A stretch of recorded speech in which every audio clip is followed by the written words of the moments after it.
बोलो चिंतामणि पार्श्वनाथ भगवान की, संत शिरोमणि आचार्य गुरु श्री विद्यासागर जी महामुनिराज की, इस ब्रह्मांड में विराजमान सभी दिगंबर आचार्यों मुनिराजों की, सभी आरिका माताओं की और आप सबकी। बंधुओं,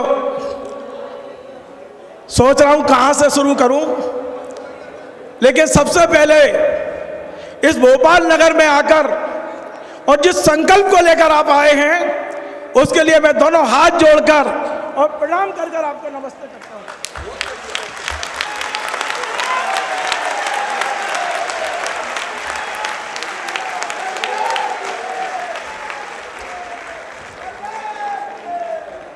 सत्ताईस जुलाई की वो दिन जिस दिन मैं कोविड में पड़ा हुआ था, कोरोना से पीड़ित था, और रेखा दीदी का फोन आया।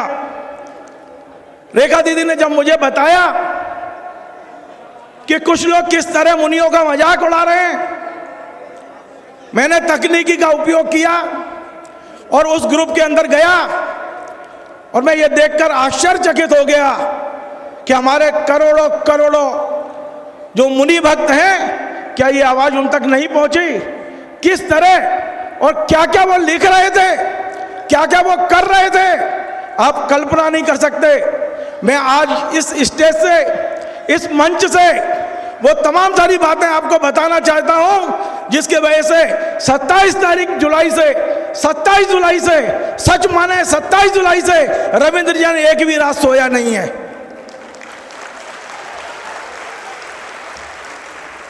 और 23 अगस्त से मैंने उनको सोना भी नहीं दिया है।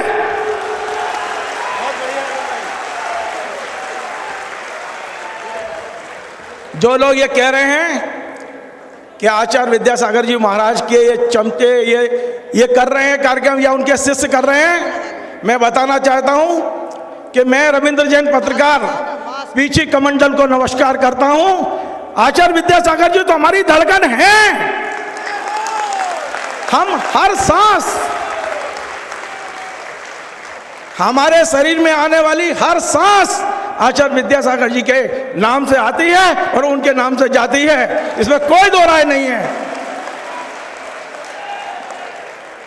लेकिन जितने भी दिगंबर आचार्य मुनिराज, हम सबके प्रति श्रद्धावान हैं और आज मैं इस मंच से उन तमाम सारे मुनिराजों को भी प्रणाम करता हूं जो शायद हमारी बात से असहमत होंगे।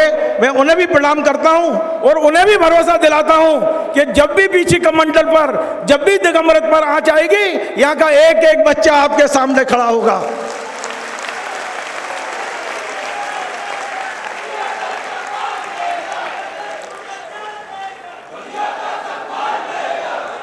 बंधुओं,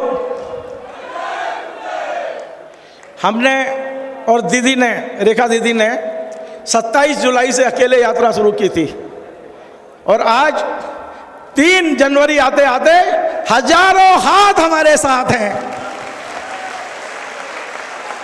और मैं उन्हीं निंदकों को बता देना चाहता हूं, ये अभी साथ तुम्हारे साथ है।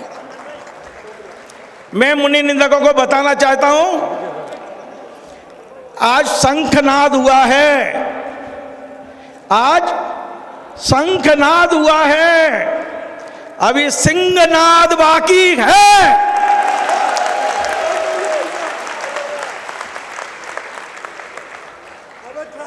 अकेला रविंद्र नहीं, ट्रैफिक में जाम है 1200। अभी 1300 वाहन रास्ते में हैं, 1300 वाहन रास्ते में हैं जो अभी आ रहे हैं। अभी पूरा सिंहनाद बाकी है। 7 जुलाई तक ये लड़ाई, 7 दिसंबर तक ये लड़ाई हम अपनी इच्छा से, बगैर किसी मार्गदर्शन से लड़ रहे थे। लेकिन बंधुओं, मैं बताऊं कि योगेश को हमने सही ठिकाने पर तो पहुंचाया था। 23 दिन जेल की यात्रा की है उसने, और ये वचन देता हूं आपके सामने, इतनी व्यस्तता के बाद भी परसों मैं आचार्य भगवान के पास गया था क्योंकि मेरे आराध्य हैं और इसे स्वीकार करने में मुझे कोई तकलीफ नहीं है। मैं हर बात उनसे बगैर, आचार्य भगवान के आशीर्वाद के बगैर मैं कोई काम नहीं करता। मैंने कल उनके चरणों में, रेखा दीदी, बीरेश भैया, अमित जी, हम सब लोग वहाँ थे, आदरणीय हमारी सभी लोग थे, और हमने ये संकल्प लिया है कि अब ये शेष जीवन जो है वो इस लड़ाई के लिए हम समर्पित करते हैं। 9 बार नवोकार मंत्री भी पढ़ा है हमने वहां।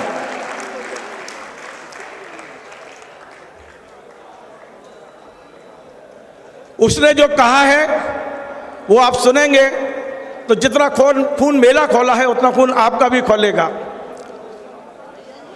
उसने सारे दिगंबर आचार्यों को बलात्कारी कहकर हमारा खून खोला दिया है।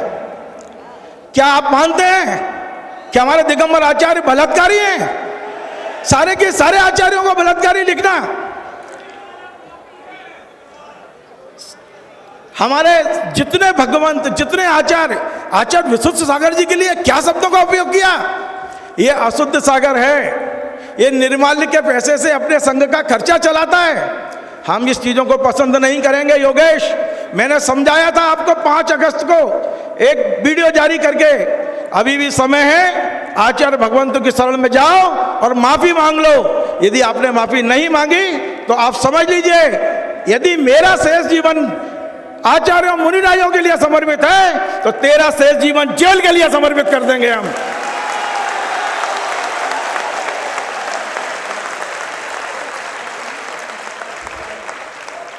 आज यहाँ कुछ संकल्प होंगे। रेखा दीदी बहुत सी बातें आप बताएंगी, क्योंकि बहुत सारी चीजें आपको पता है। मैं बहुत सारी चीजें कहने के लिए आपके बीच आया था, लेकिन मुझे लगता है कि बहुत सारे वक्ताओं को समय देना चाहिए। कुछ संक्षिप्त चीजें मैं बताना चाहता हूँ कि हम अलीगंज गए थे, क्योंकि मजा तो तब है जब किसी की मान में जाके ललकारो। मैं, नेमी चंद जी और विकास सिलवानी, हम तीनों के तीनों अलीगंज गए, उसके घर जाके हमने ललकारा था उसको। मैं आज यहीं से अलीगंज की समाज को भी प्रणाम करता हूं। एक एक घर ने हमारा समर्थन किया था। योगेश के साथ उसके गांव के लोग भी नहीं हैं। अलीगंज, कुरावली, कंबिल जी, मैनपुरी, आसपास के पूरे क्षेत्र में अब आपको जाना है, एक एक जगह पर अलग जगाना है, क्योंकि योगेश का अब जो है उसका बुरा समय शुरू हो चुका है। कुछ चीजें हैं कि हमारी जो शेष संस्थाएं हैं, चारों बड़ी संस्थाएं, वो लगातार प्रतिदिन बैठक कर रही हैं किस तरह से इस समस्या का समाधान होगा। लेकिन योगेश जैसा व्यक्ति वो लगातार रंग बदल रहा है। वो सुबह जो वायदा करता है, मुझे तो आश्चर्य होता है कि जिस तरह से हमारे आचार्य भगवान विद्यासागर जी को हम सम्मान देते हैं, वो भी एक विद्वान को सम्मान देते हैं। वो विद्वान हाथ जोड़ के कह रहा है, हे योगेश माफी मांग ले, बर्बाद हो जाएंगे। लेकिन वो कहता है, वो विद्वान, हे योगेश माफी मांग ले, हम सब बर्बाद हो जाएंगे। लेकिन मुझे लगता है कि भगवान के ज्ञान में आ चुका है, तुम्हारी बर्बादी की शुरुआत हो चुकी है।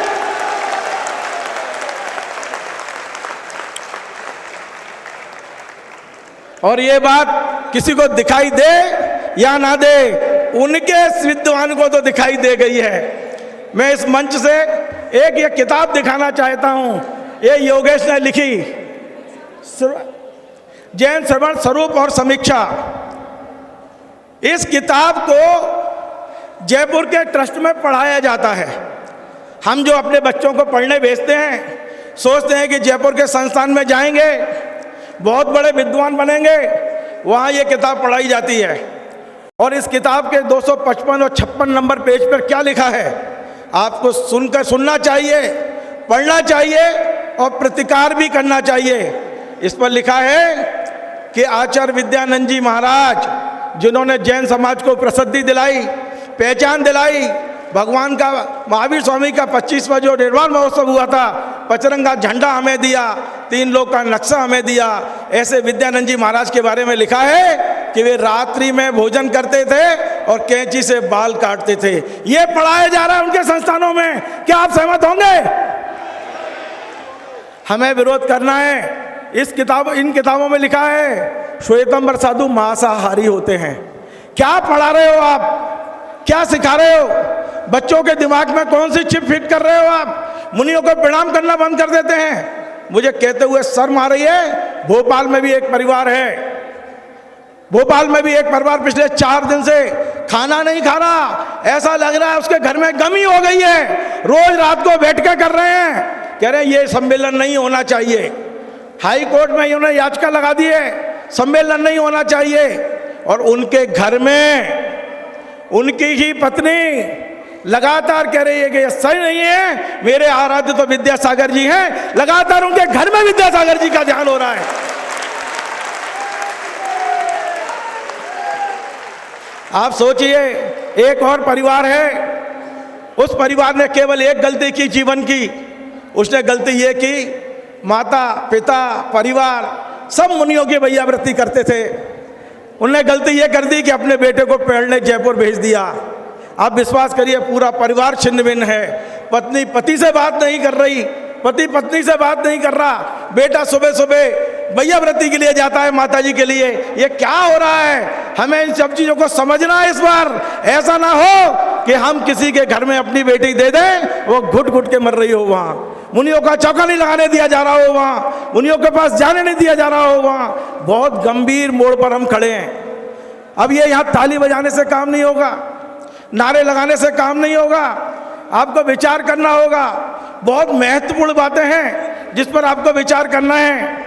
हम इस लड़ाई को अकेले यहाँ तक लाए थे, आज आप सबका साथ मिला है तो निश्चित तौर पर यह लड़ाई अब चरम पर पहुंचेगी। रेखा दीदी ने बहुत कंधे से कंधा मिला के मेरा साथ दिया है। रेखा दीदी आज इस मुकाम तक ये लड़ाई पहुंची है तो कहीं ना कहीं आपका एक बहुत बड़ा योगदान है। जोरदार तालियां हमारी रेखा दीदी के लिए बजाइए एक बार। किसी भी लड़ाई के लिए एक बड़ा हाथ आपके कंधे पे होना चाहिए, और वो बड़ा हाथ प्रभात भैया के रूप में मेरे कंधे पर पिछले 5 महीने से रखा हुआ है। लगातार प्रभात भैया मेरे पीछे पूरी ताकत से खड़े हैं, मैं उनको प्रणाम करता हूं। राजेंद्र गोदा जी जयपुर में बैठकर लड़ाई लड़ रहे हैं, कोविड से परेशान है पूरा परिवार, लेकिन उस मुनि भक्त के लिए भी मैं यहाँ से ताली बजवाना चाहता हूं जो पूरी लड़ाई हमारी लड़ रहे हैं। राजेंद्र गोदा जी, ललितपुर से भाई श्रीपाल जी, हमारे टीकमगढ़ का शेर श्रीपाल नायक जी, भोपाल के नेहरू नगर मंदिर के अध्यक्ष नेमी चंद जी मेरे साथ अलीगंज भी गए, नरेंद्र कलंगी जी, और खिमला साहब जो स्वतंत्र है उनका कोई जवाब नहीं।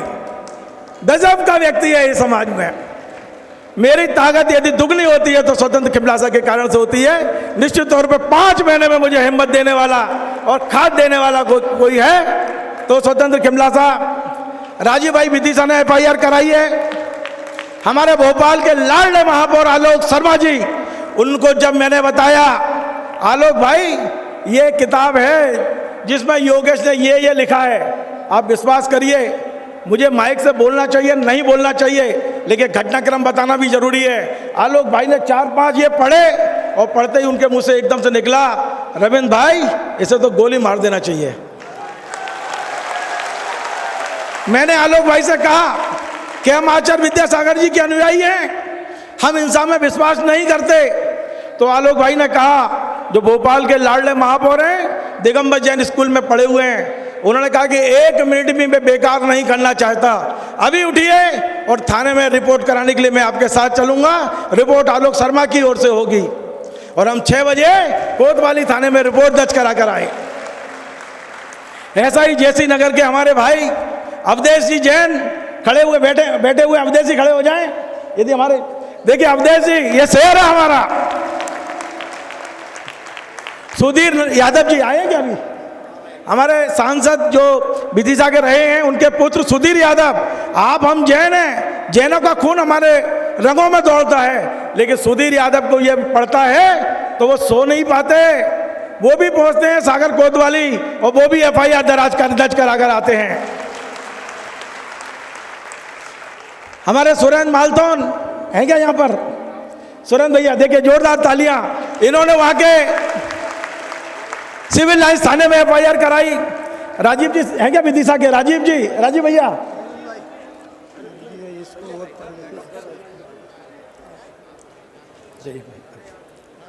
राजीव जी विदिशा हो तो उन्होंने भी FIR दर्ज कराई। शिवा करेली से हमारा छोटा कई ऐसे मौन साधक हैं जो इस लड़ाई को लड़ रहे थे। अमित पटरिया जी जो लगातार मेरे संपर्क में थे और जबलपुर में हमारे वकीलों से संपर्क करना, महाधिवक्ता को पूरी सूचना देना, सारा समन्वय करना। अनिल जी बड़कुल गुना जो लगातार मैसेज करते रहे, आभार व्यक्त करता हूं। यदि वहां आए हो तो वो भी मंच पर आए। अनिल जी कत्यानी ग्रुप, पंकज पार्षद ललितपुर, यदि वो भी आए हो तो मंच पे आए। वो भी हमारा शेर है, इस शेर को बहुत ज्यादा कंट्रोल करना जरूरी रहता है। पंकज भैया जो हृदय मोहन जी की भागदौड़ को आगे बढ़ा रहे हैं, विदिशा से हैं, आज उन्होंने इतनी बढ़िया व्यवस्थाएं की, मैं उनका आभार व्यक्त करना चाहता हूं। वीरेश सेठ जो मेरे हमेशा प्रेरणा स्रोत रहे हैं, यदि मैं समाज में कुछ कर पाता हूं तो कहीं ना कहीं वीरेश सेठ का हाथ मेरे ऊपर रहता है और उनकी प्रेरणा मेरे साथ रहती है। मुकेश जैन ढाना, मकेश जी आरोन, बहुत सारे लोग ऐसे हैं जिन्होंने इस लड़ाई में मेरा साथ दिया है। लेकिन आज यदि मैं पूज्य समता सागर जी और प्रमाण सागर जी को याद नहीं करूंगा तो शायद मैं कोई ना कहीं कमी करूंगा। आदरणीय पूज्य समता सागर जी, प्रमाण सागर जी वो संत हैं जिन्होंने एक पत्रकार को मुनि भक्त में बदलने का काम किया भोपाल में चतुर्मास के दौरान।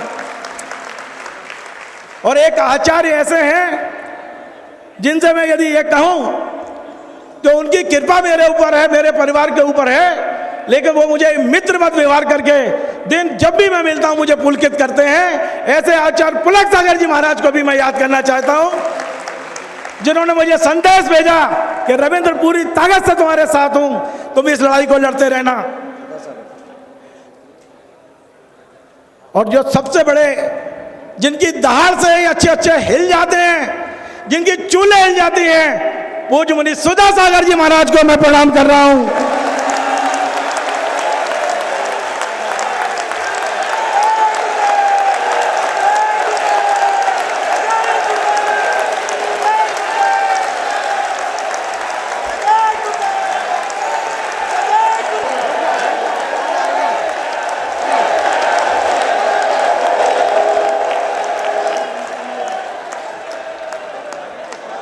देखिए जो बात मैंने कही थी कि आज इस मंच से शंखनाद हुआ है, जब मैंने सिंह का नाम लिया तो पूरा पांडाल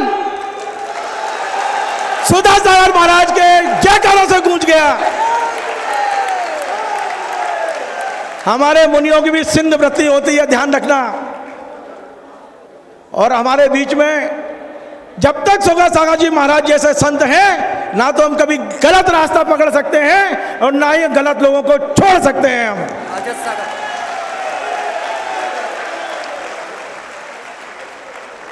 बंधुओं, रेखा दीदी को बहुत बोलना है, बहुत सारे वक्ता मेरे पीछे हैं, बहुत सारी बातें लगातार सोशल मीडिया से आपके बीच कहता रहा हूं। मैं अंत में भोपाल में विराजमान पूज्य मुनि श्री अजित सागर जी महाराज के चरणों में नमोस्तु करता हूं और आप सबसे विदा लेता हूं। मैं चाहता हूं कि आपका सबका स्नेह बना रहे। आज मेरे मित्र श्री प्रदीप जैन मामा जो मुनि भक्त हैं वो हमारे बीच बैठे हुए हैं।